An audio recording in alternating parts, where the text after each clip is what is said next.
Thank you for joining Wars of the Roses. As we continue with Chapter 3, Francis Bacon, a mystery surrounds his private life and character, from Francis Bacon and His Secret Society by Mrs. Henry Pott. Chapter 3, Francis Bacon, a mystery surrounds his private life and character. I prefer to keep state in these matters, behind to concealed poets.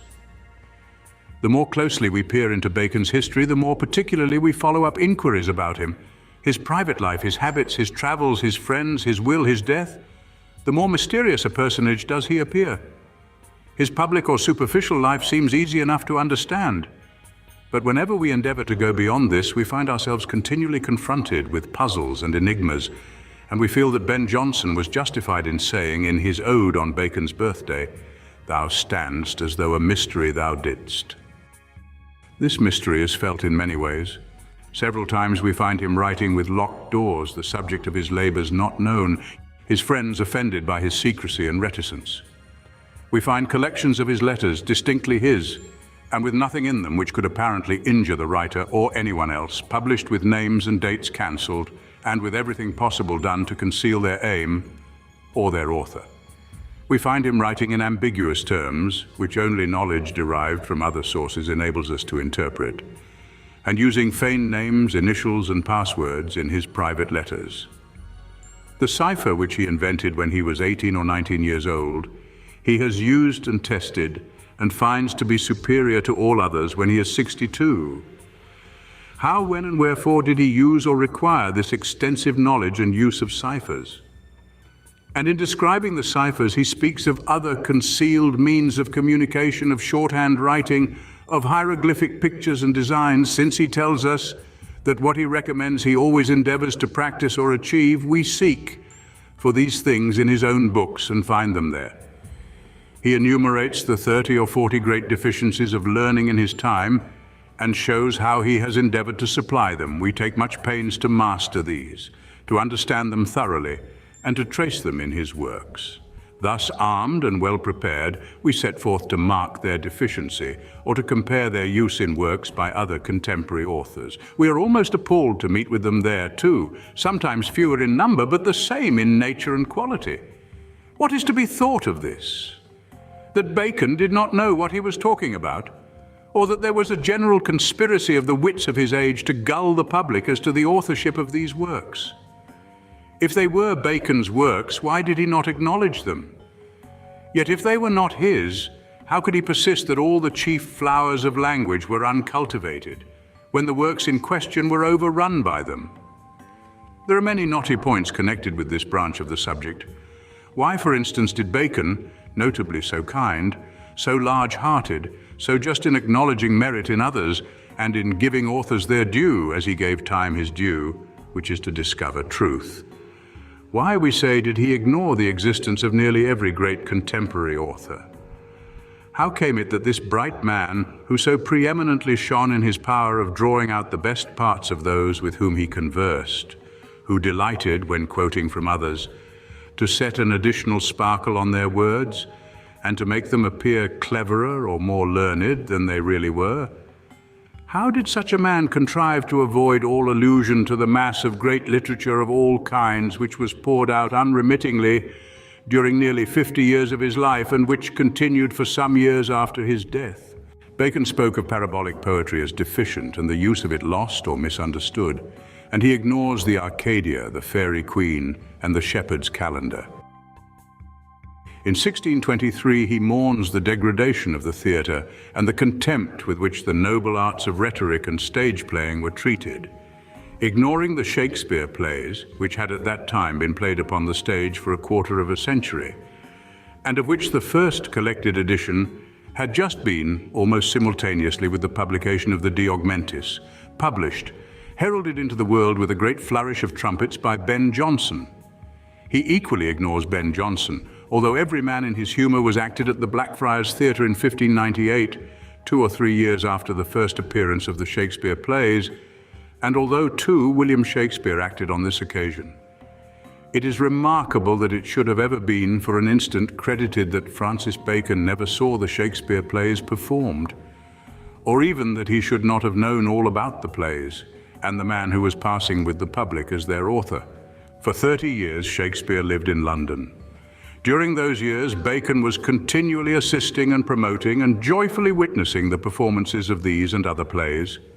At Gray's Inn and Whitehall, and at the private houses of his friends, the Earls of Leicester, Pembroke, Montgomery, and others.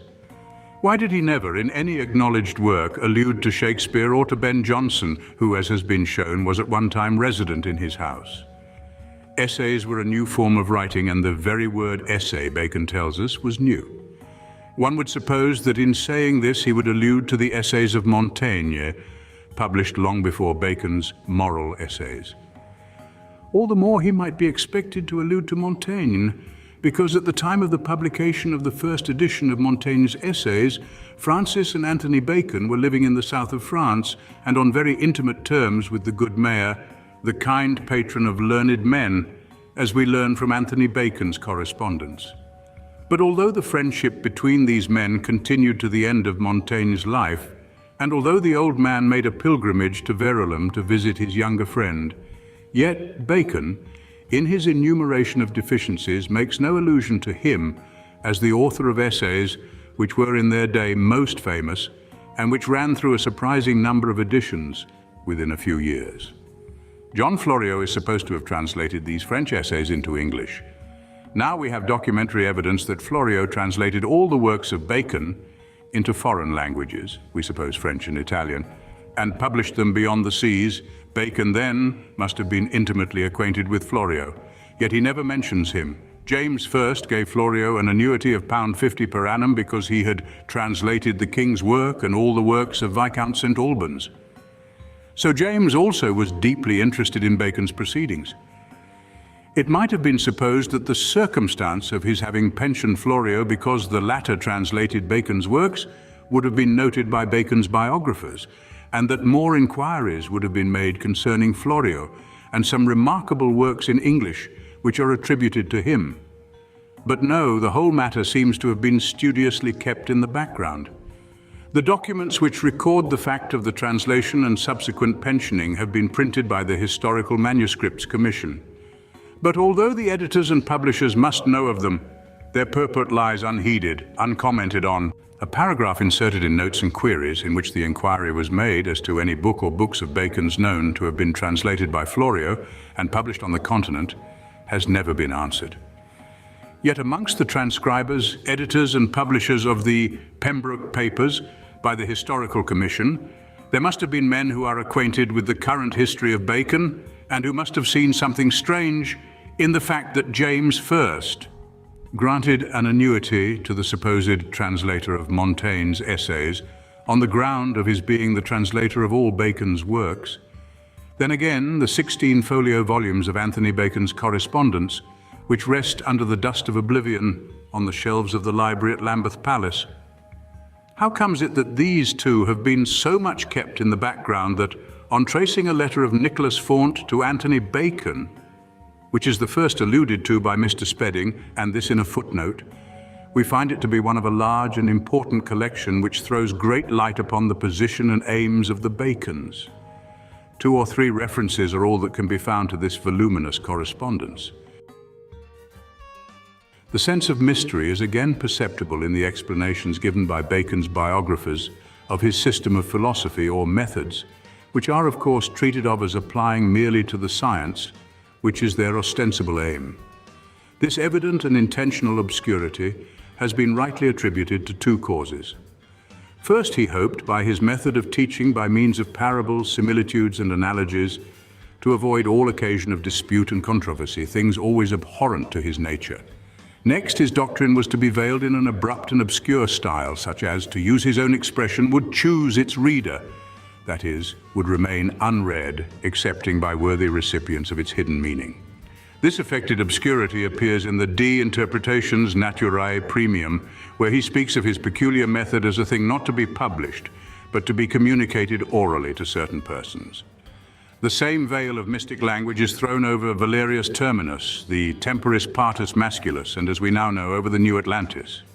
The whole of the notes in the silverum, the histories of dense and rare, of sulfur, mercury, and salt, of principles and origins according to the tables of Cupid and Chilem, and even, we believe, the Thema Caeli, the history of the winds, the interpretation of nature, the history of life and death, the New Atlantis are written with a double meaning and for a double purpose, and the same ambiguity pervades the collections of letters to and from Anthony Bacon and Francis himself. There are upwards of 60 letters from Anthony Storden to Anthony Bacon, previous to the one from which Spedding extracts his first quotation, and there are other correspondents whose letters will, undoubtedly at some future date, be held of great value and interest. The drift of these letters must have been understood by the compilers of the printed catalogue of the Tennyson manuscripts and by biographers who have quoted from some of these letters.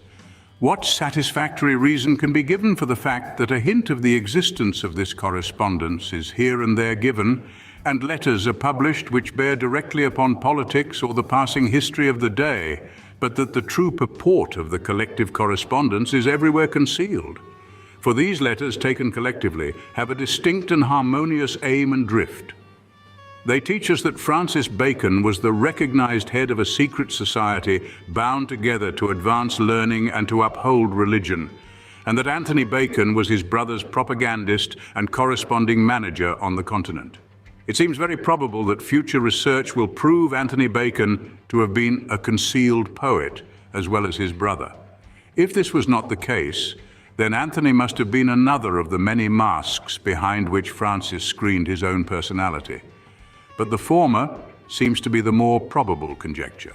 Amongst the Tennyson manuscripts at Lambeth Palace, there is a large sheet covered on 3 sides with French verses headed Au Seigneur Antoine Bacon, Elegie, and signed La Tessée. These verses described Bacon as the flower of Englishmen, the honor of the 9 muses, who without his aid wandered sad and confused in the wilderness, without guide, support, or voice. The writer laments the want of more Maecenases who should value the favorites of Phaeoebus, Mercury, and Themis, and lend a shoulder to help poets. In future, he trusts that the number of these will be glorified not less beyond the seas than in these islands, remembering a time when our swans surpassed those of the Thames, alluding to the loss of Bonsard, Garnier, Orat, Baif, Oud Salust. Himself, the surviving poet, sees a new age of iron after their age of gold. He alludes to Bacon as a brilliant star seen in tranquil nights as through a thick veil. So a man of honor, virtue, and wit shines amongst these milords, and so does Bacon, the oracle of his isle. One whom to praise is an honor.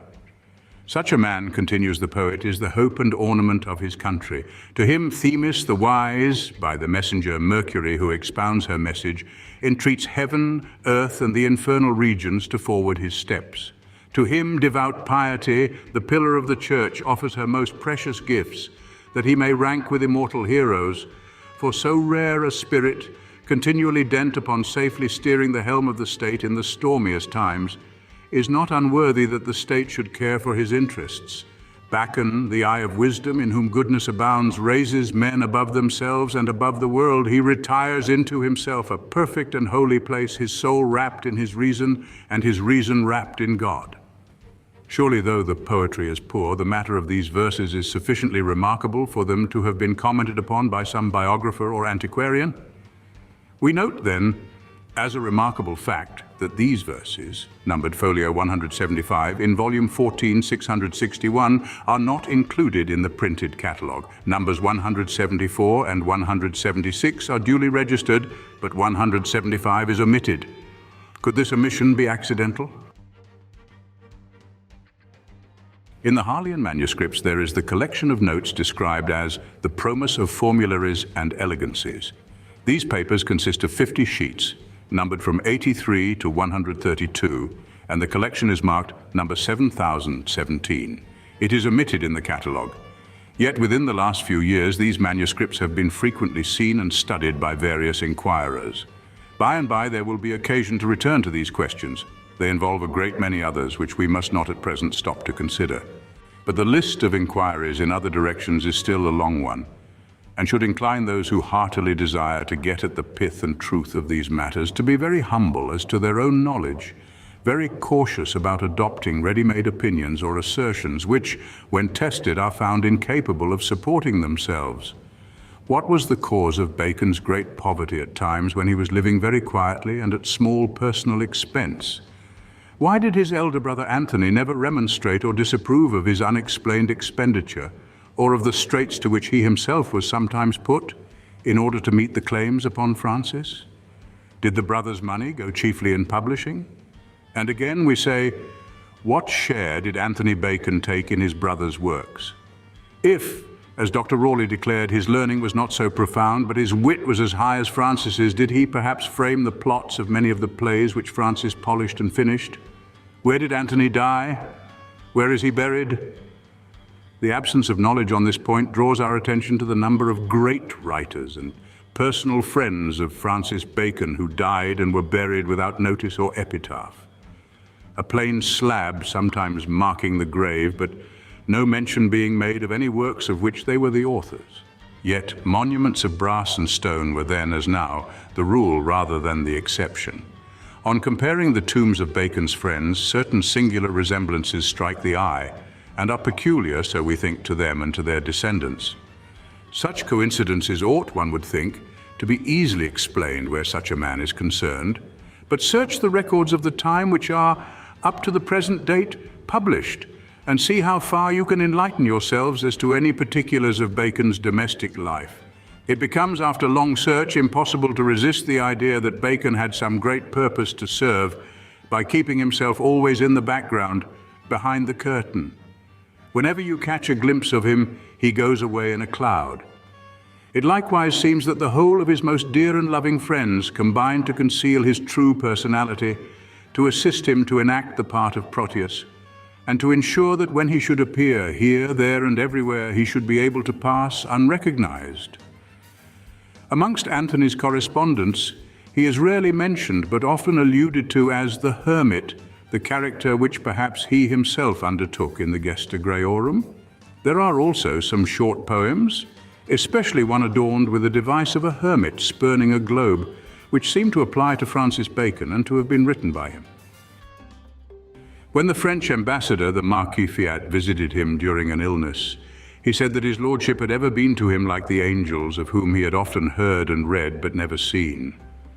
After which visit they contracted an intimate acquaintance, and the Marquis did so much revere him, that besides his frequent visits, of which history tells us nothing, they wrote letters under the appellations of father and son.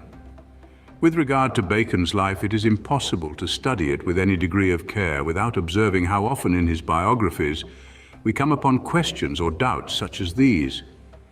Was he the author of notes on the present state of Christendom? Reasons for suspecting him to be author of a letter of advice to the Queen. This alleged authorship of a discourse touching the Low Countries, etc. Resemblance between Bacon's style and that of writings imputed to Essex, etc. We read of his reluctance to devote himself to the practice of a lawyer and of the difficulty of understanding what else he proposed to himself, or to what course he actually betook himself in the year 1595 to 1596. I do not find, says his biographer, any letter of his that can be assigned to the winter of 1596, nor have I met, among his brother's papers, with anything which indicates what he was about. I presume, however, that he betook himself to his studies. He then gives a list of a few fragments written at this time, but there are, he continues, some other compositions with which, though they do not pass under his name, there is reason to believe he had something to do, and which, considering the possibility that they are entirely his work, and the probability that they have some of his work in them and their intrinsic value, I have determined to lay before the reader in this chapter. The biographer then enumerates the contents of a box of letters and other papers, which dated from this time, and which were in charge of Dr. Tennyson in 1682. Amongst these, one of the most important was the Earl of Essex's advice to the Earl of Rutland on his journey, of which 3 versions seem to exist, and which Spedding shows to be written so much in Bacon's style as to be undistinguishable from it.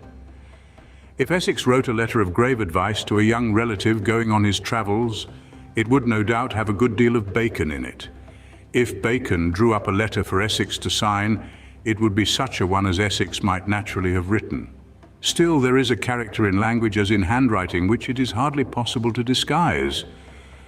Little tricks of thought, like tricks of the hand, peculiarities of which the writer is unconscious, are perceptible to the reader.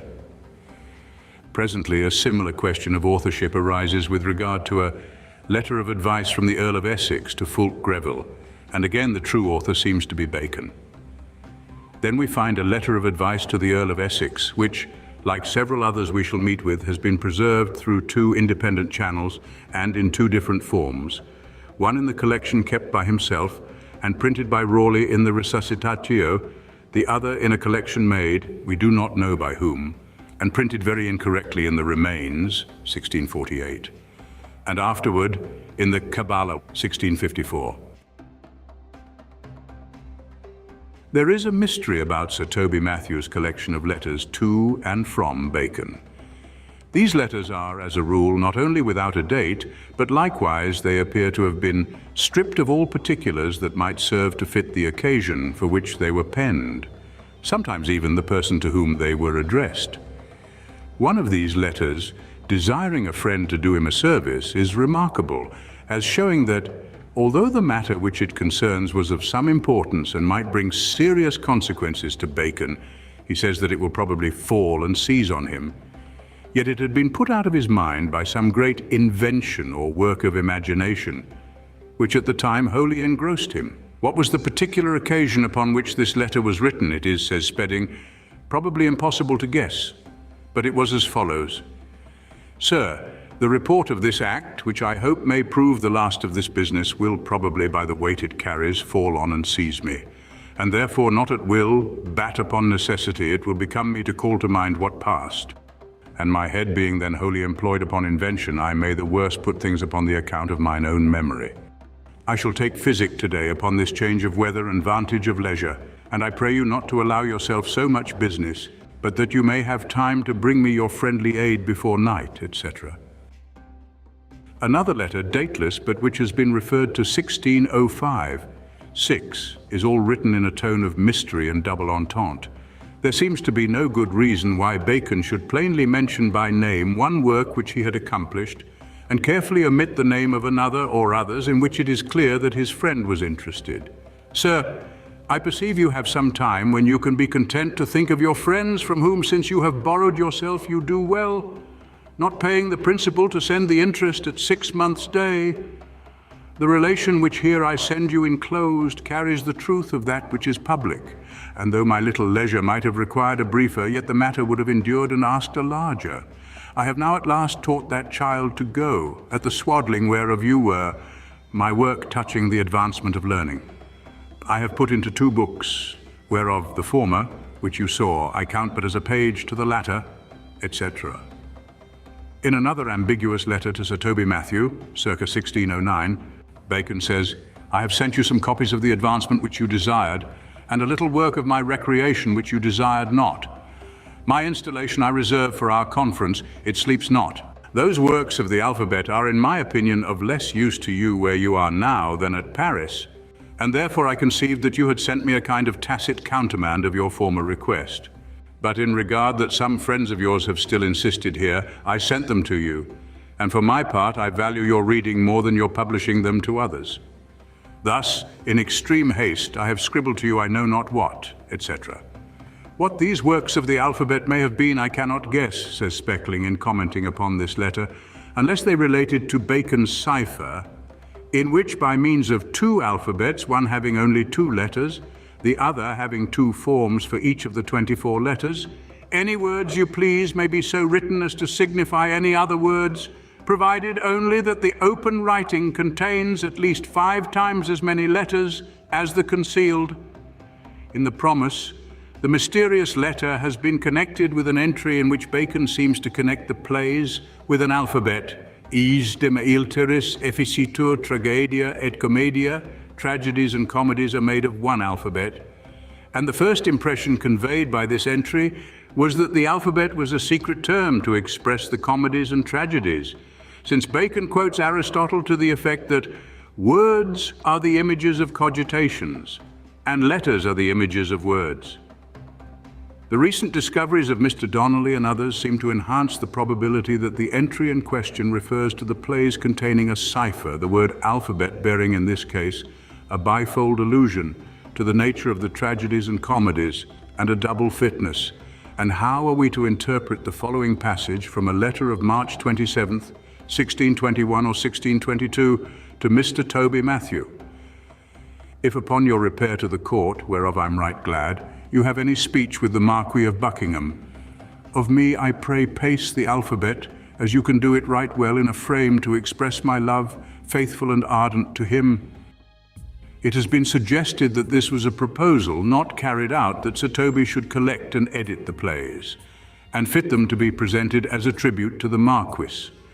Or it is possible that the mysterious words express a wish that some message should be introduced in the alphabet cipher, which the Marquis would, supposing him to be a member of the secret society, be able to interpret.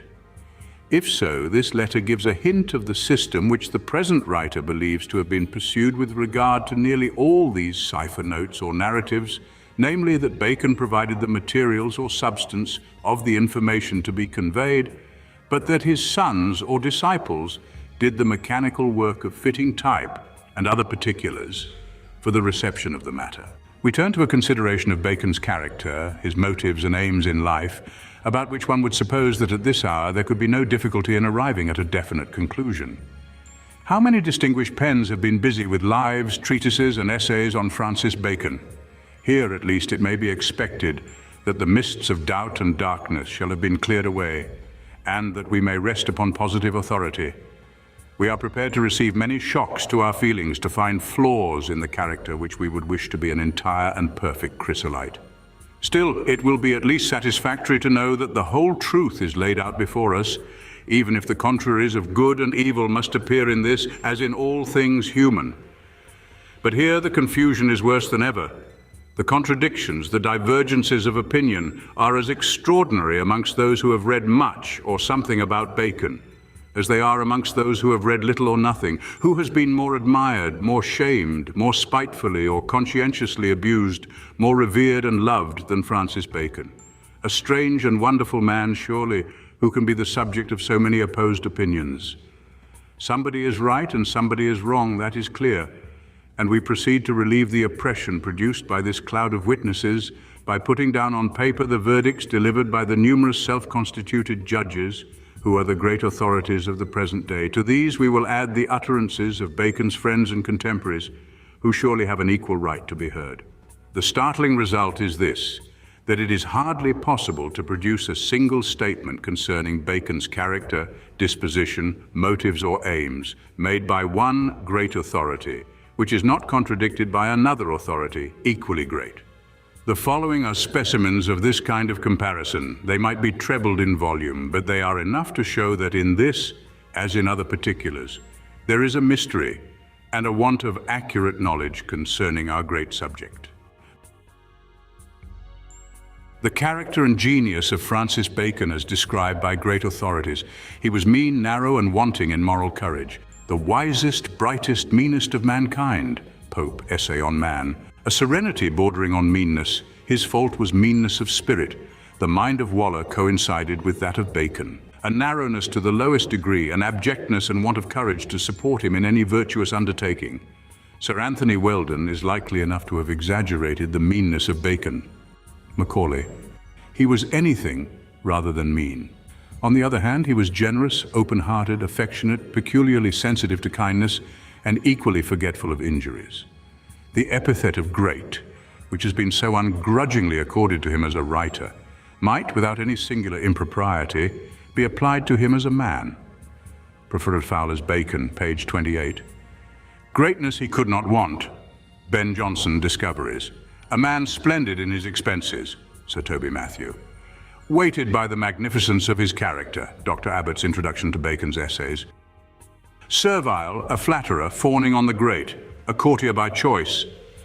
Fearful to a fault of offending the powerful, his supplications almost servile. A servile advocate that he might be a corrupt judge.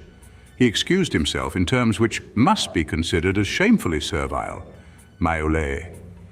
Mixed up with servile entreaties for place. Sautain, Life of Lord Bacon, 40, etc., followed by Lord Campbell, page 3, 12, 26, etc. For his want of leisure he was himself to blame, because he deliberately preferred the life of a courtier and a politician to the life of a seeker after truth. Abbott, Francis Bacon, 413, see infra. Neither servile nor a flatterer, he must have been most of all stranger amid the alien civility imposed upon him by the court of James I. He was altogether too vast and grand for an easy flatterer. Dr. Abbott, Introduction to the Essays. Bacon seems to have been several times in disgrace with his relations and others for not sufficiently cultivating the courtly subservience which was required in those days. See his letter to his uncle and aunt, Lord and Lady Burghley, who have reproached him with this. Spedding LL1, 1259, and Spedding's Evenings with a Reviewer, 169. Intriguing, selfish, money-loving, hunting after place and power from vanity and ambition, the boldest and most useful of innovators, the most obstinate champion of the foulest abuse, a heart set on things which no man ought to suffer to be necessary to his happiness, on things which can be obtained only by the sacrifice of integrity and honor. All availed him nothing, while some quibbling special pleader was promoted before him to the bench, while some heavy country gentleman took precedence of him by virtue of a purchased coronet, could obtain a more cordial salute from Buckingham, or while some buffoon, versed in all the latest scandal of the court, could draw a louder laugh from James. Macaulay, 336, 317, 429, Campbell, page 3, 525, etc., Sautain, 93, etc., generous, open-hearted, regardless of money, place, or pomp, for their own sakes. I will hereafter write to your lordship what I think of that supply, to the end that you may, as you have begun, to your great honour, despise money where it crosseth reason of state or virtue. Francis Bacon to Villiers, November 29th, 1616. Money is like muck, not good except it be spread. Essay of Seditions, see Essays, Riches, Expense, etc. To his easy liberality in the spending was added a carelessness in the keeping which would be hardly credible, etc. See Spedding LL7, 563, etc. Basil Montague, Preference Fowler, Hepworth Dixon, Storr, all bear the same witness. He was most desirous to obtain a provision which might enable him to devote himself to literature or politics. His wishes were moderate. Maiole, 298. He strove for money, position, etc., that by their means he might advance learning, science, and religion. Anthony Bacon's Correspondence, Dr. Rawley, Basil Montague, Spedding, Fowler, Craik, Abbott, Wigston, etc. Having all the thoughts of that large heart of his set upon adorning the age in which he lives, and benefiting as far as possible the whole human race. Sir T. Matthew's preface to an Italian translation of the Essays. He was successful in his endeavours after wealth and place. During a long course of years, Bacon's unworthy ambition was crowned with success. He was elated, if not intoxicated, by greatness. Macaulay, 336, 347, etc. Bacon deliberately sat down to build his fortunes, and as we shall see, succeeded. The truth is, admiration for place and power had dazzled his intellect and confounded his judgment. Dr. Abbott's Introduction to Essays. He was singularly unsuccessful. There must have been some unexplained cause which kept him back. He stood longer to stay in the days of his mistress Elizabeth. Dr. Rawley, Life. But though Bacon's reputation rose, his fortunes were still depressed. He was still in great pecuniary difficulties. Macaulay, 309. Countenance, encourage and advance men in all kinds, degrees and professions, for in the time of the Cecils, the father and the son, able men were, by design and of purpose, suppressed. Letter from Bacon to Villiers, see also Dr. Church's Bacon, page 33, 58, 59, 100. He married for money. He made a bold attempt to restore his position by matrimony. Instead of offering incense to Venus, he was considering a scheme to make his pot boil. Campbell Bacon, page 40. He had some thoughts of making his fortune by marriage, while Bacon was disposed to overlook her faults for the sake of her ample fortune. Macaulay, 310. Just at this period, he was offering his heart to the daughter of a rich alderman. Davies, Ed of Essays, Introduction, 19. He married a lady on whom he settled double the amount of her dowry. See Carlton to Chamberlain, May 11th, 1606, Spedding's L1. 8. Hepworth Dixon's Story of Bacon's Life, pp. 218, 219, and same in Personal Life, Bacon's Will, December 19th, 1624. His patient, conciliating, pliable nature blamed as weakness and civility. He bore with a patience and serenity which we fear bordered on meanness, the morose humours of his uncle, the sneering reflection cast on him as a speculative man. Macaulay, page 301. There was in Bacon an invariable pliancy in the presence of great persons, which disqualified him for the task of giving wise and effectual counsel. In part, this obsequiousness arose from his mental and moral constitution. In part, it was a habit deliberately adopted as one among many means by which a man may make his way in the world, that he must avoid repulse. Abbott, Life of Bacon, page 21. Compare the passage quoted before on Bacon as no flatterer from the same author's introduction to the essays. His patient, conciliating, pliable nature praised as excellent and admirable, a man most sweet in his conversation and ways, an enemy to no man. Sir Toby Matthew's character of Bacon. He was no dashing man, but ever a countenancer and fosterer of other men's parts. He contemned no man's observations, but would light his candle at every man's torch. Dr. Rawley's character of Bacon. Retiring, nervous, sensitive, unconventional, modest, etc. Spedding, LL 7, 567, 8. The habit of self-assertion was not at his command. When a man who is naturally modest attempts to put on the air of audacity, he only makes himself offensive.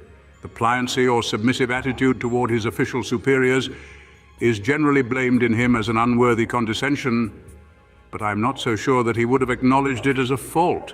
As the world was in Bacon's time, and as it still is, if you want a man to help you in your work, you must beware of affronting him and must show him the respect to which he thinks himself entitled. His faith in his own cause, his self-confidence and his sanguine, hopeful spirit, blamed as arrogance and pride. To an application to his uncle, Lord Burleigh, to entitle him to come within bars, he received a churlish answer, the old lord taking the opportunity to read Francis a sharp lecture on his arrogancy and overweening, Campbell 15 and Macaulay 301. Campbell, throughout his Life of Bacon, clings to the evil opinion of them that do misaffect Bacon and treats his natural gentleness as mere hypocrisy. A touch of vanity even is to be found in this composition, a quality he hardly ever betrays elsewhere, although he had an inward consciousness of his extraordinary powers, boasting of his great influence, etc.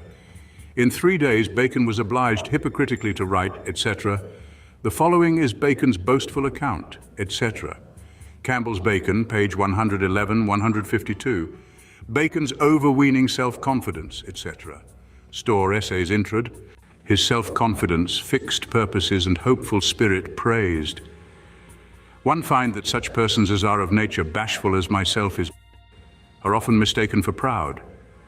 But I know well that arrogancy and overweening is so far from my nature, as if I think well of myself in anything, it is this that I am free from that vice. Reply by F.B. to L.D.B.'s letter. A hopeful, sensitive, bashful, amiable boy, glowing with noble aspirations, Spedding, LL 16. Even as a philosopher, he thought that he had struck into the right path by accident, and that his merit lay in endeavoring to keep in it. The qualities for which he gave himself credit were only patience and faith, and love of truth, carrying with it confidence in the power of truth. Bacon had by nature a large faculty of hope, but it was hope from things that lay out of and beyond himself.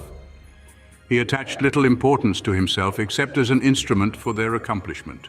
No correct notion can be formed of Bacon's character till this suspicion of self-conceit is scattered to the winds. Abbott, Introduction to Essays 36. Averse to details, a nature indifferent to details. Abbott, Intro to Essays 19. Lord Macaulay speaks in admiration of the versatility of Bacon's mind as equally well adapted for exploring the heights of philosophy, or for the minute inspection of the pettiest detail. But he has been imposed upon by Bacon's parade of detail, etc. Careful about details. The secret of Bacon's proficiency was that in the smallest matters, no less than in the greatest, he took a great deal of pains. Spedding, Work 7, 197. See the evidence of this in Bacon's Promus of Formularies and Elegancies, his collections of proverbs and quotations, the Silva Silvarum, the History of Winds, and other collections of minute particulars and jottings. See also an excellent page in Macaulay's essay 417, Without Elevation of Sentiment, His Philosophy Low and Utilitarian. The moral qualities of Bacon were not of a high order. We do not say that he was a bad man. His faults were coldness of heart and meanness of spirit. He seems to have been incapable of feeling strong affection, of facing great dangers, of making great sacrifices. His desires were set on things below, etc. Macaulay, page 320, 327, etc. There is nothing that savors of the divine in Bacon's philosophy. It began in observation and ending in arts. A low object, lofty in sentiment, truly great. Greatness he could not want. Ben Jonson, Dominus Verulumius. That mind lofty and discursive, as a politician no less grand and lofty in theory than as a philosopher, Dr. Abbott into Essays. In his magnificent daydreams there was nothing wild. He loved to picture to himself the world. Cowley, in one of his finest poems, compared Bacon to Moses standing on Mount Pisgah, the great lawgiver looking around from his lonely elevation on an infinite expanse, etc. Macaulay, 423, 429. Commenting on Bacon's observation that assuredly the very contemplation of thing is more worthy than the fruits of inventions, etc. Navarorg 1, 129, Spedding says in a footnote to the Latin edition, this is one of the passages which show how far Bacon was from what is now called a utilitarian. Spedding's Works 1, 222. His statements about himself not to be credited. We have this account only from himself, and it is to be regarded with great suspicion. Campbell, page 53. His statements, even against himself always candid and accurate, never was a man franker in committing to paper his defects and infirmities. Abbott, Francis Bacon, page 317. Dr. Abbott enters at some length into Bacon's habit of thinking with a pen in his hand, and reviews the essays as being documentary evidence of Bacon's own mental experiences. Perhaps no man ever made such a confidant of paper as he did, and note, he compares him to Montaigne, see Essays, page 2730. He was cold, calculating, without any strong affections or feelings. His fault, coldness of heart, not malignant, but wanted warmth of affection and elevation of sentiment. Macaulay, page 321. It was as the ministers or tools of science that Bacon regarded his friends. It was an affection of a subdued kind, kept well under control and duly subordinated to the interests of the kingdom of man. Bacon could not easily love friends or hate enemies, though he himself was loved by many of his inferiors with the true love of friendship. He liked almost everybody with whom he was brought into close intercourse, but he loved and could love no one. Abbott's Intro to Essays 28. Instinct and emotion were in him, unduly subordinated to reason. No one of ordinary moral instinct would accept Bacon's oft-repeated precept of bias. Love as if you were sometime to hate, and hate as if you were sometime to love. Abbott's Francis Bacon, 326. Affectionate, a firm friend, peculiarly sensitive to kindnesses. But little do men perceive what solitude is, and how far it extendeth, for a crowd is not company, and faces are but a gallery of pictures, and talk but a tinkling cymbal where there is no love. It is a mere and miserable solitude to want true friends, without which the world is but a wilderness. Whosoever in the frame of his nature and affections is unfit for friendship, he taketh it of the beast and not from humanity. It was a sparing speech of the ancients to say that a friend is another himself, for that a friend is far more than himself, etc. Bacon's essay of friendship. Bacon places the love of friends, or true sympathy of souls, far above the mere love or passion of the ancient Cupid. The more close sympathy of the younger Cupid depends upon deeper, more necessitating and more uncontrollable principles, as if they proceeded from the ancient Cupid, on whom all exquisite sympathies depend. Wisdom of the ancient Cupid. A very sensitive man who felt acutely both kindness and unkindness. Spedding LL7, 567. A faithless, time-serving friend, ungrateful, chiefly regarding Essex. The person on whom, during the decline of Essex's influence, he chiefly depended, to whom he confided his perplexities, whose intercession he employed, was his friend Bacon. This friend, so loved, so trusted, bore a principal part in ruining the Earl's fortunes, in shedding his blood, and in blackening his memory. But let us be just to Bacon. To the last he had no wish to injure Essex. Nay, we believe that he sincerely exerted himself to save Essex, as long as he thought that he could serve Essex without injuring himself, etc. Macaulay, page 311. This miserable view, exhibiting Francis Bacon as an utterly selfish creature, is repeated by Campbell and others. No one who reads his anxious letters about preferment and the Queen's favour, about his disappointed hopes, about his straitened means and distress for money, can doubt that the question was between his own prospects and his friend, and that to his own interest he sacrificed his friend and his own honour. Dr. Church Bacon, page 57. See also Dr. Abbott's Francis Bacon, page 277 of Yelverton's trial. Bacon's behaviour was peculiarly cold-blooded and ungrateful. A friend unalterable to his friends. Sir Toby Matthew's character of Bacon. No man knew better or felt more deeply the duties of friendship, Basil Montague. See also the whole subject argued in Spedding's Evenings with a Reviewer, Volume 1, and Letters and Life, 1, 104, 100, 250, 254, 295, 370, 375, 2, 69, 105, 123, 102, 105, 367.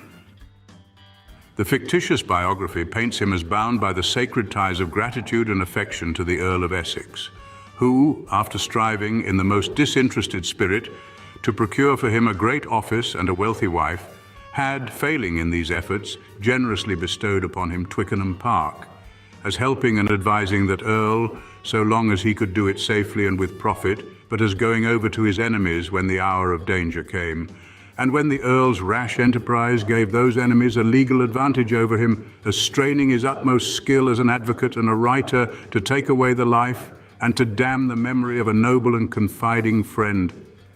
A plain story of the times will show that the connection of Bacon with Essex was one of politics and business, that this connection was in the highest degree injurious to Bacon and to Bacon's family, that Essex caused him to lose for 14 years the post of solicitor, that Twickenham Park had never been the property of Essex and was not given by him to Bacon, that the connection between them ceased with Essex's own acts, that the rash enterprise for which Essex suffered on the block was treason of so black a shade, so odious in the conception, so revolting in the details as to arm against him every honest man, that while Essex was yet free from overt and unpardonable crimes, Bacon went beyond the extremest bounds of chivalry to save him, that in acting against Essex, when Essex had stained his hands with blood and his soul with treason, Bacon did no more than he was bound to do as a public man, that though he could not save the guilty chief, he strove, and not in vain, to rescue from the gallows his misled accomplices.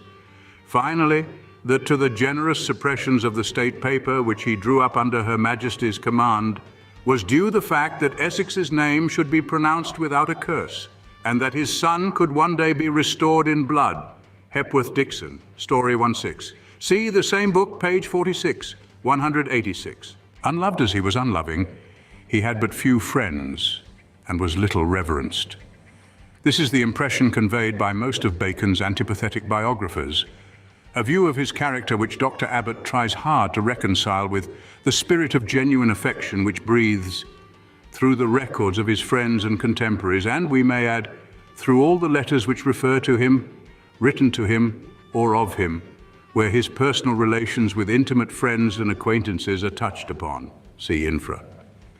It is difficult sometimes to decide whether to place the criticisms upon Bacon's character on the side of the goats or of the sheep. They are often so self-contradictory and neutralizing that the writers appear to be writing against their own convictions, rejecting the evidence patent and unchallenged of eyewitnesses in favor of theories and personal antipathies found long after their great subject had passed away. As to forming a judgment upon detached expressions, notes, or sentiments culled from Bacon's works with a special purpose, and with special glosses attached, to suit certain theories, we protest that no author's private character can be rightly so judged. And with regard to Bacon, in particular, passages to prove the exact opposite to everything so advanced could be produced. All who were good and great loved and honored him. John Aubrey. My conceit of his person was never increased towards him by his place or honors, but I have and do reverence him for the greatness that was only proper to himself, in that he seemed to me ever by his work one of the greatest of men, and most worthy of admiration that hath been in many ages. In his adversity I ever prayed God would give him strength, for greatness he could not want. Neither could I condole a word or syllable for him, as knowing no accident can happen to virtue, but rather help to make it manifest.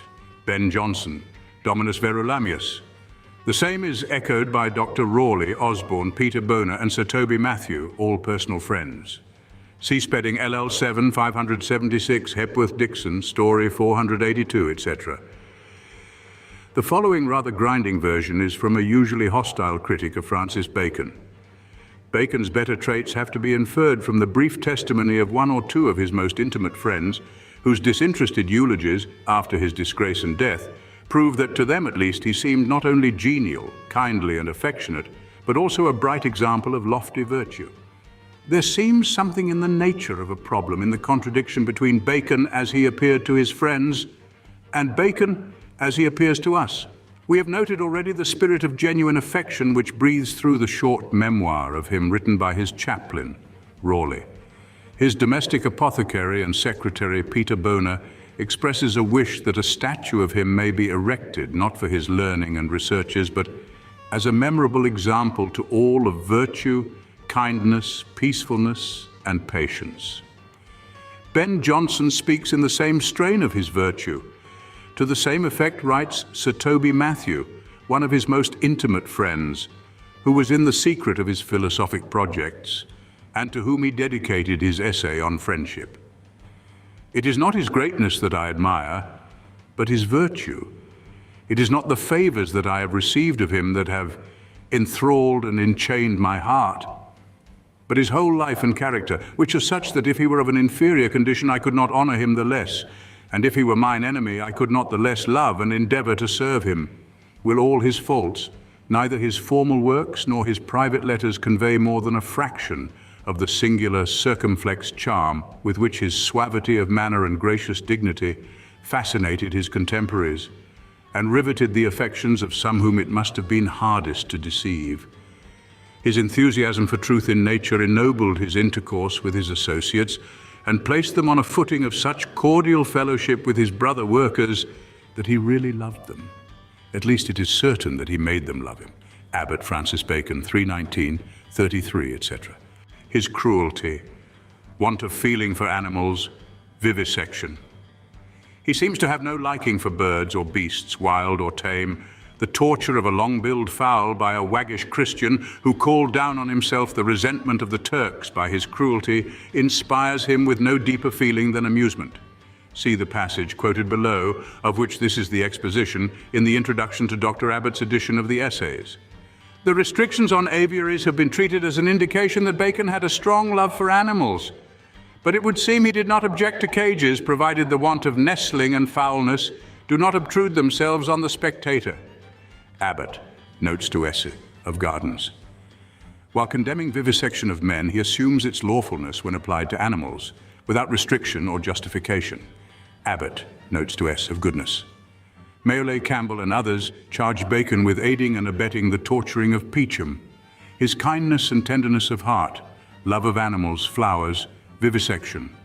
Bacon is showing that the inclination to goodness is imprinted deeply in the nature of man, insomuch that, if it issue not towards men, it will take unto other living creatures, as it is seen in the Turks, a cruel people, who nevertheless are kind to beasts, and give alms to dogs and birds. Insomuch as Busbicius reporteth, a Christian boy in Constantinople had like to have been stoned for gagging in a waggishness a long-billed fowl. Essay of Goodness and Goodness of Nature. I love the birds as the French king doth. Spedding LL 5, 444, Bacon's Notes. In his face a thought for the bird on the tree, the insect on the stream. He pursued his studies, sniffing at a flower or listening to a bird in the bright country air, among his books, fish, flowers, collections and experiments with his horse, his dog. Bacon slowly regained some part of his lost health. Sure yet subtle were the tests by which Bacon judged of men. Seeing Winwood strike a dog for having leapt upon a stool, he very justly set him down as of ungentle nature. Every gentleman, he said loudly, loves a dog. H. Dixon, Story, page 23, 29, 331. And now in Bacon's account we see the lover of birds and fowls. To the washerwoman for sending after the crane that flew into the Thames, 5 shillings. The Lord Chancellor was as fond of birds as of dress, and he built in the gardens of York House a magnificent aviary at a cost of £300. From this aviary the poor crane had flown into the Thames, etc. Page 355. Then again the accounts make visible as he lived in the flesh the tender and compassionate man. Page 355 through 357. He was not inhuman or tyrannical, Mole 320. For aviaries I like them not, except they be of that largeness as they may be turfed, and have living plants and bushes set in them, that the birds may have more scope and natural nestling, and that no foulness appear on the floor of the aviary. S. of Gardens. In the New Atlantis, the father of Solomon's house, who had an aspect as though he pitied men, is explaining the preparations and instruments for study and experiment at the house. We have, he says, also parks and enclosaries for all sorts of beasts and birds, which we use not only for view or rareness, but likewise for dissections and trials, that thereby we may take light what may be wrought upon the body of man, wherein we find many strange effects, as continuing life in them, though diverse parts which you account vital be perished and taken forth, resuscitating of some that seem dead in appearance and the like. We try also poisons and other medicines upon them, as well as surgery and physic, New Atlantis. Of that other defect in anatomy, that it has not been practiced on human bodies, what need to speak? For it is a thing hateful and inhuman, and has been justly reproved by Celsus. Wherefore that utility may be considered, as well as humanity, the anatomy of the living subject may well be discharged by beasts alive, etc. D. August 4th, 2. Montague, Spedding, Abbott, Anton and others show that Bacon was in no way responsible for the torturing of Peacham. He did not study human nature. Human nature and the human passions were not sciences in which Bacon was versed. He wanted that pliancy and congenial feeling which identifies itself with the pains and pleasures, the cares and solicitudes, the frailties and imperfections, whims and caprices, sympathies, passions, emotions and affections, which variously agitate and disturb, rouse and irritate, terrify and calm, enrapture, moderate, suspend, and enchain all the faculties of our nature, and all the cravings and desires of the human heart. For it is only in the delineation of the heart and its affections that we can expect to discover the soul and spirit of poetry. S. by S. N. Cavallo, in New York Herald, October 5th, 1874. He was a profound student of human nature. So then, the first article of this knowledge is to set down sound and true distributions and descriptions of the several characters and tempers of men's natures and dispositions, specially having regard to those differences which are most radical in being the fountains and causes of the rest, etc. I cannot sufficiently marvel that this part of knowledge touching the several characters of natures and dispositions should be omitted both in morality and policy, considering it is of so great ministry and suppeditation to them both. Advancement of Learning 2, Spedding Works 3, page 432 through 473. See also De Augments 8. 2. Of procuring information of persons, their natures, their desires, arid ends, their customs and fashions, their helps and advantages, etc., etc. Spedding Works 5, page 59 through 78. See, the essays, which Bacon says, of all my other works have been most current, for that, as it seems, they come home to men's business and bosoms. They are all, more or less, studies of human nature and character. See also experiments touching the impressions which the passions of the mind make upon the body. Silva Silvarum, Cent. 8, 713 through 722, and of the effect of mind on body and body on mind, etc. His style, for the most part, describes men's minds as well as pictures do their bodies, so it did his above all men living. The course of it is vigorous and majestical, in all expressing a soul equally skilled in men and nature. See A Character of the Lord Bacon, Dr. Spratt's History of the Royal Society, Part 1, Sect 16, pages 35, 36. See also Cowley's poem on Bacon, addressed to the Royal Society, for evidence that Bacon painted human nature to the life. Wanting in boldness and independence of character, he had no political backbone, no power of adhering to his convictions and pressing them on unwilling ears. Young or old, from 20 to 60, he was always the same. From the beginning to the end of his career, his wiser counsels were neglected, and he was little better than an instrument in the hands of the unwise. Abbott, Francis Bacon, page 22. He had no moral courage and no power of self-sacrifice or self-denial. Campbell Bacon, page 220. A patriot, politically bold and independent in matters which he esteemed important. It is creditable alike to his statesmanship and to his independence of character that at a time when all deviations from the forms of the prayer book were known to be distasteful to the Queen, Bacon should have pleaded for elasticity, and that the contentious retention of custom is a turbulent thing. Abbott, Francis Bacon, page 26. Bacon, who now sat for Middlesex, barred his own path by a speech in the House of Commons upon subsidies, which he considered too burdensome for a people overlaid with taxes. It was therefore in entire good faith that Bacon protested against the subsidies, declaring that the gentlemen must sell their plate and the farmers their brass pots before this should be paid. The House was unanimously against him. But the speech, though made in manifest sincerity, did not on that account conciliate the Queen, and Bacon's conscientious opposition brought on him the penalty of exclusion from the royal presence. Page 35. Bacon's fame as a patriot was fixed in these transactions. The breadth of his views, the comprehensiveness of his politics, the solidity of his understanding were observed by his contemporaries. Hepworth Dixon, Story P37. The House had not sat a week before he hinted at his scheme for amending the whole body of English law. Reform the code. Bacon tells a house full of Queen's sergeants and utter barristers that laws are made to guard the rights of the people, not to feed the lawyers. So runs his speech, a noble thought, a plan developed in his Maxims of the Law, universally read. The Code Napoleon is the sole embodiment of Bacon's thought. 10 days later, he gave a check to the government, which brought down on his head the censures of Burghley and Puckering, which are said to have represented the personal anger of the Queen. Burghley asked the peers to confer on a grant of money for the Queen's service, and Cecil reported to the Commons that the peers had decided for them what they were to give. Who rose to warn the minister of this grave mistake? Bacon stood up. A few clear words declared that to give was the prerogative of the people. To dictate what they should give was not the duty of the peers, 65 and 66. Bacon compared unfavorably with Coke. Bacon as Attorney General holding up to posterity forever the contrast between his courtier-like civility and Coke's manly independence. Abbott, Introduction to Essays, 56. Bacon compared favorably with Coke. Some of the judges, and amongst them Egerton, wished to make Bacon Attorney General for the great common lawyer if a giant in legal erudition had the manners of a bully and the spirit of a slave. In the long succession of English judges, it is doubtful whether anyone has left on the bench so distinct an impression of having been a cold, harsh, brawling, ungenerous man as Coke, etc., etc.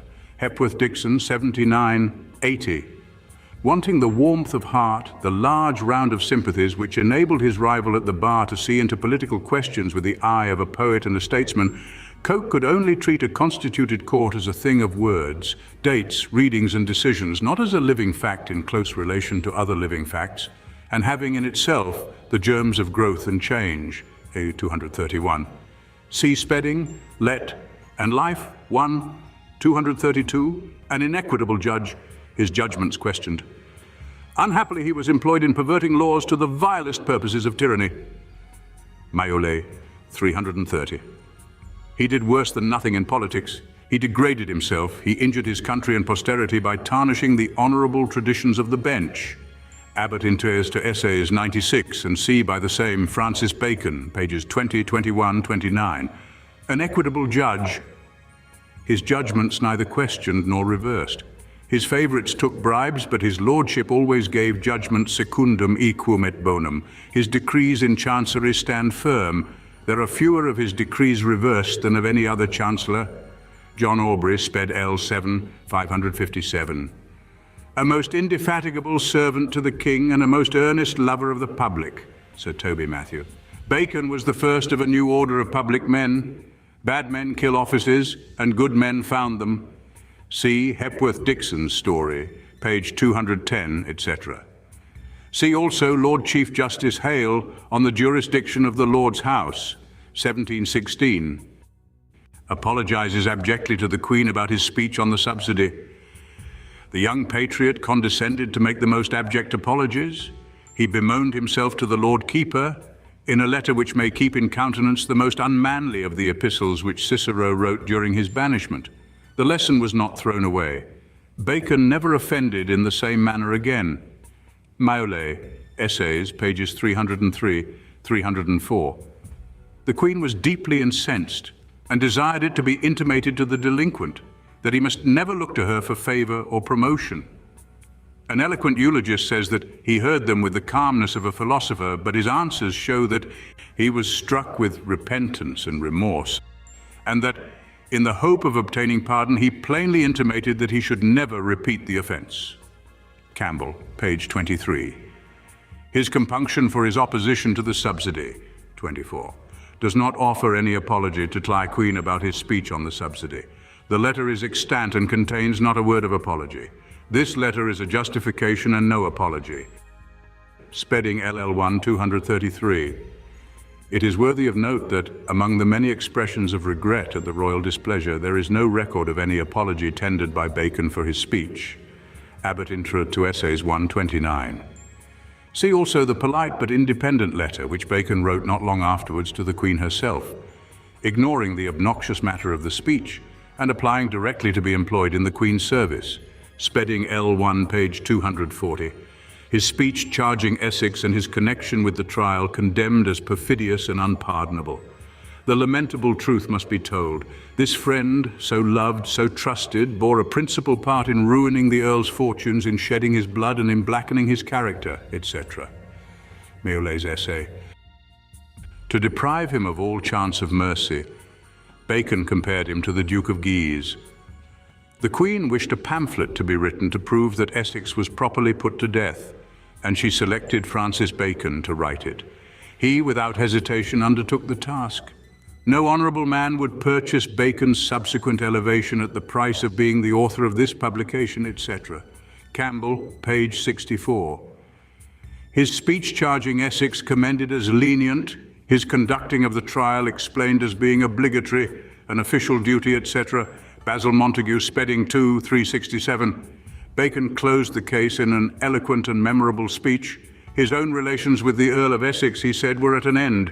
Yet in spite of this avowal, he spoke as the Earl's advocate rather than as the Queen's, charging him with hasty expressions but distinctly freeing him from the charge of disloyalty. Bacon's speech at York House saved Essex in his fortunes and his fame. Hepworth Dixon's story of Bacon, page 162, quoting from Chamberlain to Carlton, July 1st through 26, 1600, Record Office, Confessions of D. Hayward, July 11th, 1600, R0. Abstract of evidence against Essex, July 22nd, 1600, examination of those. Wright, July 24th, 1600, R.O. Morrison, P.T. 268, Sydney Papers 2, 200, and C. Personal Life. Yet, even when it was made thus sternly and just by the Queen, the declaration of the practices and treasons attempted committed by Ropt. Devereux, late Earl of Essex, and his complices, was perhaps the most gentle and moderate state paper ever published in any kingdom, etc. Hepworth Dixon's story, page 186 and 187. See also Professional Fowler's Bacon, pages 8-9. He incurred the indignation and contempt of his contemporaries on account of the part which he took in Essex's trial. The base ingratitude and the slavish meanness manifested by Bacon on this occasion called forth the indignation of his contemporaries. For some time after Essex's execution, Bacon was looked upon with aversion, etc. Campbell, pages 66, 68. It is certain that his conduct excited great and general disapprobation. Mayole, pages 323. The multitude loudly condemned him. 325 and 326. No indignation was exhibited against him on account of the part which he took in Essex's trial. He was now honoured more highly than before. That the lofty and gentle course which Bacon pursued through these memorable events commanded the admiration of all his contemporaries, save a faction of the defeated band, is a fact of which the proofs are incontestable. If he were thought of with aversion, here were the means, the opportunities for condign revenge. Did the friends of Lord Essex rise on his adversaries? Was the stone flung at Bacon? Just the reverse. Hepworth Dixon, Story, page 183. The world had not been with the rebellious Earl, either in his treason at Temple Bar or in his suffering at Tower Hill. And those who had struck down the Papist plot were foremost in the ranks of the new Parliament. 4 years ago, Bacon had been chosen to represent Ipswich, and the chief town of Suffolk again ratified its choice. But his public acts now won for him a second constituency in St Albans. Such a double return, always rare in the House of Commons, was the highest compliment that could be paid to his political life. Hep Dixon's Story, page 183, see 184 and 185 of the Queen, revising Bacon's declaration as being too lenient to Essex, and notes, part 3, 149. Struck to the earth by the discovery of his corruption, confessing the truth of the charges brought against him, treated as a degraded man, overwhelmed with shame and remorse, Mayole, page 353. Lord Campbell quotes passages from Bacon's letter to the King and Buckingham, where Bacon expresses his resolution to indulge in no excuses if he has partaken of the abuses of the times, as a clear negative pregnant, admitting that the bribes had been received. See Campbell's Bacon, page 172. See also his straightforward, modest appeal to the King, repudiating the idea that he had the troubled fountain of a corrupt heart in a depraved habit of taking rewards to pervert justice. Howsoever I be frail and partake of the abuses of the times, resolving to defend nothing in himself and praying God that no hardness of heart steal upon me under show of more neatness of conscience than his cause. Montague, Spedding, and others, overwhelmed with horror and surprise at the charges brought against him, acknowledges carelessness, utterly repudiates the charge of bribery, never shows any remorse for guilt, but even in his prayer regrets that he had toasted and misspent his life in trying to follow the profession of the law and the pursuits of a politician, for which by nature he was least fit, not treated as degraded, but as one who would return to power. The law of nature teaches me to speak in my own defense. With respect to this charge of bribery, I am as innocent as any born upon St. Innocent's Day. I never had bribe or reward in my eye or thought when pronouncing sentence or order. B. Montague, Works 5, 549, Montague 12, 457 through 459, 16, Part 2, 426. See also Spedding's Evenings with a Reviewer, Volume 2. Abbott, Francis Bacon, pages 306, 320. Hepworth Dixon, Story, pages 410 through 411, 412 through 447, 466, 482, and Personal Life, Council Registers, December 30, 1617, March 17th, 27, 1618, June 19th, 1619, January 20th, 1620, Bacon Memoranda, Lambeth Manuscripts, 936, 146. Without a sense of humour, never made a pun or a quibble. What is said by Dr. Rawley, see below, of Bacon's avoidance of all mere verbal conceits is true, and the fact merits especial attention as notably discriminating the wit of Bacon from that of every other English writer eminent for that quality in his age. Probably nothing resembling a pun or any quibble of that class is to be found in all that he has written. Craik, 1.30. The idea of robbing the world of Shakespeare for such a stiff, legal-headed old jackass as Bacon is a modern invention of fools. Essay on the Humbug of Bacon, signed BJA in the New York Herald, October 5, 1874. This extract is given as a good specimen of the kind of knowledge and criticism displayed by the press articles of this date. The most prodigious wit that ever lived, fond of quibbles, could not pass by a jest. His speech, when he could pass by a jest, was nobly censorious. Ben Jonson, Dominus Verulamius. Bacon's paradoxical manner of turning a sentence so as to read two ways has been the frequent subject of comment.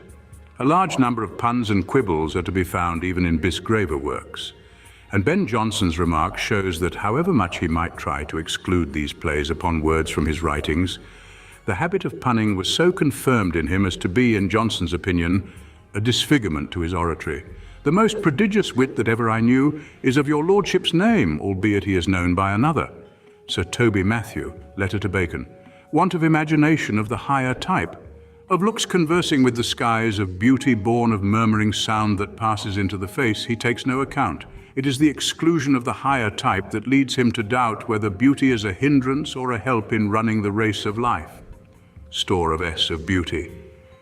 There is hardly a trace in Bacon of that transfusing and transforming imagination which creates a new heaven and a new earth, which reveals the elemental secrets of things and thrills us with a shock of surprise and delight as a new revelation. There is more of poetry in Browne's Hydriotaphia than of poetry in Bacon's collected works. Yet of poetry in all but the strictest and highest sense of the word, Bacon is full. Store int 83, see below. Imagination of the highest type. Bacon, whose vast contemplative ends embraced the image of the universal world. Store. His life of mind was never exceeded, perhaps never equaled. The extent of his views was immense.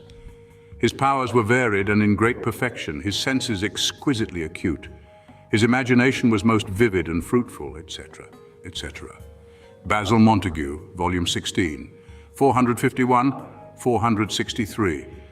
He was a man of strong, clear, and powerful imaginations. His genius was searching and inimitable, and of this I need give no other proof than his style itself, which, as for the most part it describes men's minds as well as pictures, do their bodies, so it did his above all men living. The course of it is vigorous and majestical, the wit bold and familiar, the comparisons fetched out of the way and yet the most easy, in all expressing a soul equally skilled in men and nature. He seems to take all that comes and to heap together rather than to register. But I hope this accusation of mine can be no great injury to his memory, seeing at the same time that I say he had not the strength of 1,000 men, I do also allow him to have had as much as 20. See Character of Lord Bacon by Dr. Spratt. History of the Royal Society, Part 1, Secano 16, pages 35-36. Highly poetical, possessing every faculty and gift of the true poet, it is he that filled up all numbers and performed that which may be compared or preferred to insolent Greece or haughty Rome. Ben Jonson. His lordship was a good poet, but concealed, as appears by his letters.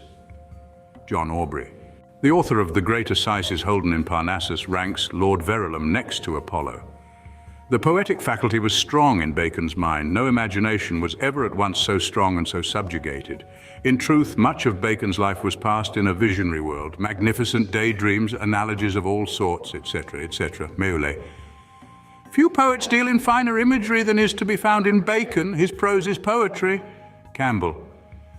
The varieties and sprightliness of Bacon's imagination, an imagination piercing almost into futurity, conjectures improving even to prophecy, at the greatest felicity of expression and the most splendid imagery, etc., etc. Basil Montague. The wisdom of the ancients, a kind of parabolical poetry, the fables abounding with the deepest thought and beauty. To the advancement of learning, he brings every species of poetry by which imagination can elevate the mind from the dungeon of the body to the enjoying of its own essence. Metaphors, similitudes, and analogies make up a great part of his reasoning. Ingenuity, poetic fancy, and the highest imagination and fertility cannot be denied him. Craik. The creative fancy of a Dante or Milton never called up more gorgeous images than those suggested by Bacon, and we question much whether their worlds surpass his in affording scope for the imagination. His extended over all time, his mind brooded over all nature, unfolding to the gaze of the spectator the order of the universe as exhibited to angelic intelligences. D.V.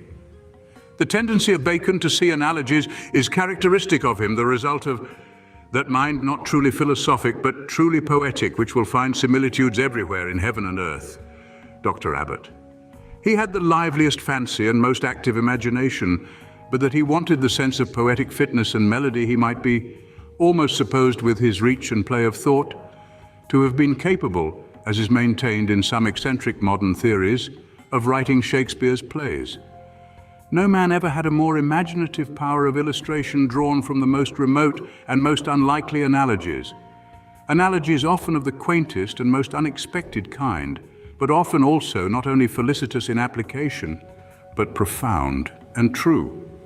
Church, page 21, 22. See also page 19, 24, 173, 197, 200, 204, 217, 171, 201, and note that Dr. Church here gives Bacon every attribute of the poet excepting the power to write poetry. Gentle and susceptible, ingenious, a mind susceptible of all impressions. Trott, a lover of poetry and wit, advanced him money. As a bencher, Bacon became the light and genius of Gray's Inn, dressed the dumb show, led off the dances, invented the masks, a genial and original nature. Hepworth Dixon, story 21, 23, 33, etc. I infer from this sample that Bacon had all the natural faculties which a poet wants: a fine ear for meter, a fine feeling for imaginative effect in words, and a vein of poetic passion.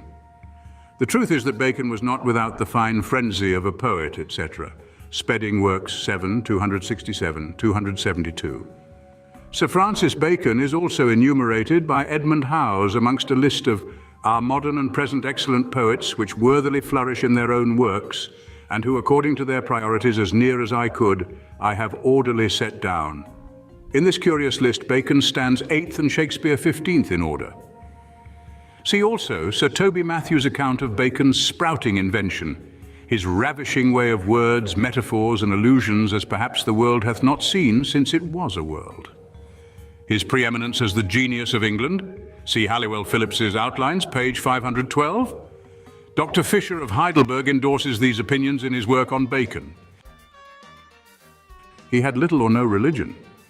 Bacon's zeal against persecution and intolerance arose probably in no small measure from vagueness, uncertainty, or indifference in his own religious beliefs. Fowler's Bacon, page 185, and see page 182. He was guarded by every sentinel but those of virtue and God's favor. May we not humbly but urgently say, remember Lord Bacon, whenever any effort or combination of human faculties awakes your admiration and applause? Let such qualities be found in union with repentance toward God and faith in our Lord Jesus Christ. We cannot but believe that all that was low, degrading, treacherous, subservient, and dishonest in the life of Lord Bacon could never have blotted his noble escutcheon if he had walked humbly with his God, with a confidence in God as a Father, a jealousy for the honor of his Savior, and an hourly reference to the guidance of the Holy Ghost, etc. Life of Bacon, he the Reverend J. Sortain, 1790. It is science that makes him in any sense a religious man, non-religious in conduct, etc. Abbott, Introduction to Essays, page 40. Many other writers and critics have adopted such views. He was truly religious. This Lord was religious, for though the world be apt to suspect and prejudge great wits and politiques to have somewhat of the atheist, yet he was conversant with God, as appeareth throughout the whole current of his writings. No man will deny him to have been a deep philosopher. And not only so, but he was able to render a reason for the hope which was in him, which that writing of his, of the confession of faith, doth abundantly testify. He repaired frequently, when his health would permit him, to the services of the church to hear sermons, to the administration of the sacrament of the blessed body and blood of Christ, and died in the true faith, established in the Church of England, Dr. Rawley's Life of Bacon, 1670. His toleration in religious matters blamed. Bacon's toleration showed a fatal want of religious enthusiasm. Storr, Interior to Essays. His toleration applauded. We do not pretend that he ever became a violent partisan against the Church of Rome. Neither, on the other hand, was he an exclusive advocate for the Church of England in opposition to the Puritans. In the whole range of ecclesiastical history, we can recall no one whose mind looked down upon church controversies with more anxious concern. His was not the latitudinarianism of indifference. We should feel that we were performing a high duty to the Church of Christ at the present times to transcribe the whole of Bacon's enlarged view of church controversies. In thus stating his comprehensiveness of charity, we must again add that it was most remote from indifferentism. Reverend J. Sortain. This is the same author who shows in the same book, Life of Francis Bacon, that Bacon's weak point was want of religion and earnest faith. Amongst the many proofs of the intense admiration and affection, esteem and reverence which Francis Bacon inspired in those who were personally intimate with him, none are more satisfactory than those contained in the voluminous but still unpublished correspondence of Anthony Bacon in the library at Lambeth Palace. Here we find him spoken of as Monsieur Ledoux and Signor Dolce. His extreme kindness, sweetness of disposition and heavenly mindedness being continual subjects of comment. His followers and disciples vow fidelity to him from simple love of him and his cause. They are willing to go through the greatest perils and sufferings, as indeed we find them doing, in order to aid in the objects and plans which are most dear to him, the propagation of Christian truth and of a widespread and liberal education. For my name and memory I leave it to men's charitable speeches, and to foreign nations and the next ages, or, as in another copy of his will, and to mine own countrymen after some time be past. These prophetic words seem now to be in process of fulfillment. Englishmen must regret that with foreign nations lies the honor of first and fully appreciating the genius of Francis Bacon, and of being the first willing or eager to hear and to investigate the claims which have been brought forward with regard to his authorship of the Shakespeare plays. What Dr. Rawley said in 1637 is true even now. His fame is greater and sounds louder in foreign parts abroad than at home in his own nation, thereby verifying that divine sentence, a prophet is not without honor, save in his own country and in his own house. Yet Bacon had a just confidence in that old arbitrator time and in the verdict of the next ages. He had assured himself long before he made his will that the monuments of wit and learning are more durable than the monuments of power or of the hands, that learning by which man ascendeth to the heavens is immortal, for the images of men's wits and knowledges remain in books, exempted from the wrong of time and capable of perpetual renovation. We appeal to those into whose hands this outline of a great and wonderful life may fall, to lay aside prejudice acquired at second hand and to study for themselves the life and character of Francis Bacon, as displayed not in any one or two questionable transactions, not from a few picked passages of his voluminous works, or in a few letters written under exceptional circumstances, but as the characters and lives of other great men are studied, and as we humbler individuals would wish posterity to study and to judge our own. Let Bacon be judged by the whole general tenor of his life and works and letters, and by their influence on his contemporaries and on posterity for good or for evil. It has unhappily become habitual to Englishmen to criticize and represent this glory of his age and nation in such a manner that the few blemishes which dim that glory are magnified and intensified so as to obscure the picture itself. The result is that perhaps no other great man has been so much talked of and so little generally known or understood as Bacon. Probably also there are few men of any kind of whom, whilst contemporary biographers agree in recording so much that is great and good, writers of 150 years later date have delighted in ignoring the good and in bringing to the front and dwelling upon every circumstance or action or word which can admit of a base or evil interpretation. Rather, let us consider first his many great virtues, his amiability, gentleness, sweetness of temper and consideration for others, his readiness to forgive injuries and to acknowledge any error in himself, his generosity and liberality as soon as he had any means at his disposal, his magnanimity and fortitude under calamity, his ardor in pursuit of truth, his endless perseverance and patience, an acquired virtue since he felt that by nature he was impatient and overzealous, his bright, hopeful spirit and large-hearted toleration, his modesty and absence of self-importance or self-assertion. This last virtue has been held by his biographers to have been almost a weakness and in some respects a disadvantage to him, as well as to the world at large, since the pliancy of his disposition and the submissive attitude which he maintained toward his official superiors and which were part of his nature have been brought against him as proofs of cringing and servility. Let us also remember the threefold aims which he had set before him as the object of his life. An object to live for as wide as humanity and as immortal as the human race, an idea vast and lofty enough to fill the soul forever with religious and heroic aspirations. Of Bacon's life, no man will ever form a correct idea unless he bear in mind that from very early youth, his heart was divided between these three objects, distinct but not discordant: the cause of reformed religion, the cause of his queen and country, and of the human race through all their generations. If we also bear in mind that not only was he profoundly learned, laboriously hard-working and painstaking in search of truth, but that he was intensely sensitive and highly imaginative. His mind, as he said, nimble and versatile, quick to perceive analogies, the poet's faculty, and ingenious in their application, we shall acknowledge that such a character is not one to be harshly judged in the portion of his career for which he repeatedly confesses himself unfit as a lawyer and a chancellor.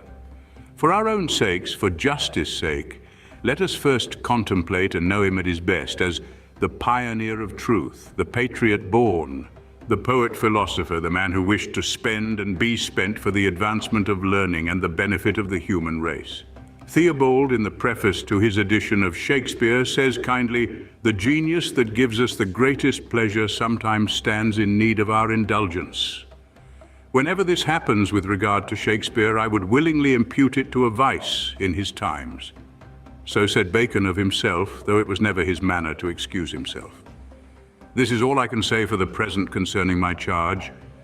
I do not fly to say that these things are vitia temporis and not vitia hominis, but may not the same indulgence which has been accorded to Shakespeare be accorded equally to Bacon?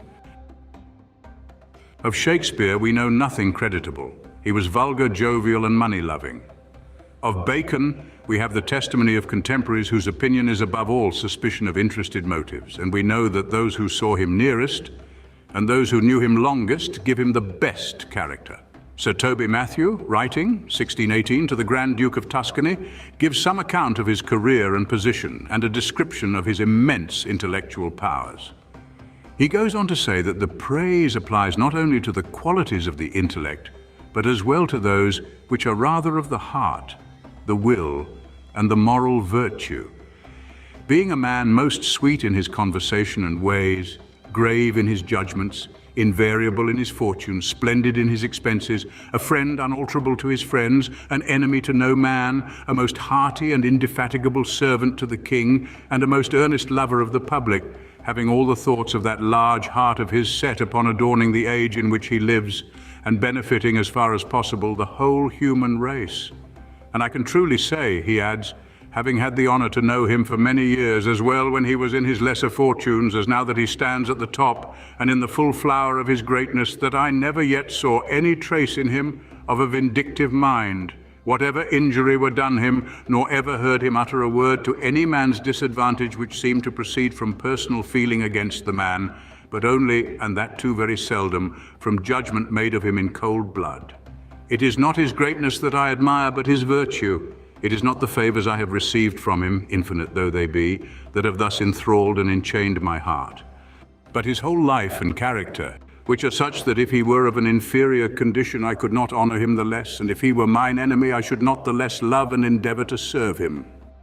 Dr. Rawley's short Life of Bacon deals more with his circumstances and works than with his character. Yet his opinion is the same as Sir Toby's. During his residence in Gray's Inn, Bacon carried himself, says Dr. Rawley, with such sweetness, comity, and generosity that he was much revered and loved by the readers and gentlemen of the house, or inn. Again, when his office called him, as he was the King's counsel learned, to charge any offenders, he was never insulting or domineering over them, but always tender-hearted and carrying himself decently towards the parties, though it was his duty to charge them home, as one that looked upon the example with the eye of severity, but upon the person with the eye of pity and compassion. And in civil business, as he was Counsellor of State, he had the best way of advising.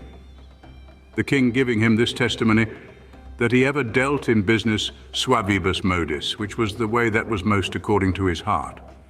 Having borne testimony to his prime and observable parts, abilities which commonly go singly in other men, but which in him were conjoined, sharpness of wit, memory, judgment, and elocution, together with extraordinary celerity in writing, facility in inventing, and caution in venting the imagination or fancy of his brain. Dr. Raleigh records his industry, his anxiety to write so as to be easily understood, the charm of his conversation, and his power of drawing a man on so as to lure him to speak on such a subject as wherein he was peculiarly skillful, and would delight to speak, contemning no man's observation, but lighting his torch at every man's candle. His opinions and assertions were for the most part binding and not contradicted by any. As he was a good servant to his master, being never in 19 years' service rebuked by the king for anything, so he was a good master to his servants. And if he were abused by any of them in their places, it was not only the error of the goodness of his nature, but the badge of their indiscretions and intemperances.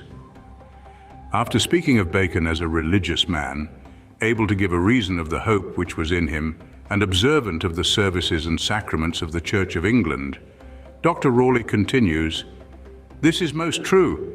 He was free from malice, no revenger of injuries, which, if he had minded, he had both opportunity and high place enough to have done it. He was no hearer of men out of their places. He was no defamer of any man to his prince, which I reckon not among his moral but his Christian virtues." John Aubrey, in his manuscript notes, jotting down several pleasant anecdotes of Bacon and his friends, adds, "In short, all that were great and good loved and honored him." The italics are Aubrey's own. His favorites took bribes, but his lordship always gave judgment secundum equum et bonum. His decrees in chancery stand firm. There are fewer of his decrees reversed than of any other chancellor. The tributes to Bacon's personal worth by his physician Peter Boner and by Sir Thomas Motis have already been noticed. We conclude this brief sketch with the last clause in the posthumous record, which Ben Jonson wrote under the title of Dominus Vera Lamius in his notes on Discoveries upon Men and Matter. "My conceit of his person was never increased toward him by his place or honours, but I have and do reverence him for the greatness that was only proper to himself, in that he seemed to me ever, by his work, one of the greatest men and most worthy of admiration that had been in many ages. In his adversity I ever prayed that God would give him strength, for greatness he could not want. Neither could I condole in a word or syllable for him, as knowing no accident could do harm to virtue, but rather help to make it manifest. If, as we have been told, such heartfelt words as these are merely the effusions of personal attachment or of partial and admiring friendship, what can any of us desire better ourselves than that we may so live as to win such admiration and to attach and retain such devoted friends? And yet the friendship of those who lived in the presence of Bacon, who worked with and for him, who knew him in his struggles and in his triumphs, in his greatness and in his fall, is not the only friendship which he has secured.